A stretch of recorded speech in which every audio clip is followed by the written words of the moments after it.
Комуналните предпријатија се уште тонат во долгови по основна потрошена електрична енергија. 6,5 милиони денари сметка за октомври ќе плати Кочанското комунално предпријатие.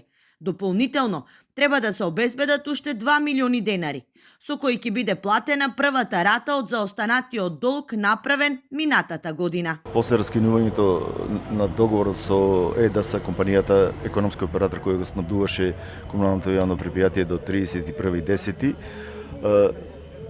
беше префрлено на снабдување во крајен случај. Значи таму оди и берзанската цена плюс 20% провизија за Евана како снабдувач во крај, универзален снабдувач во крајен случај. Од 1 декември комуналните предпријатија ќе бидат на регулиран пазар на електрична енергија, што за многу од директорите е и за доцнета мерка. Посочуваат доколку владата навремено им го прифатеше ова барање, сметките немаше да бидат толку високи и во одредени предпријатија ги надминат и месечните приходи.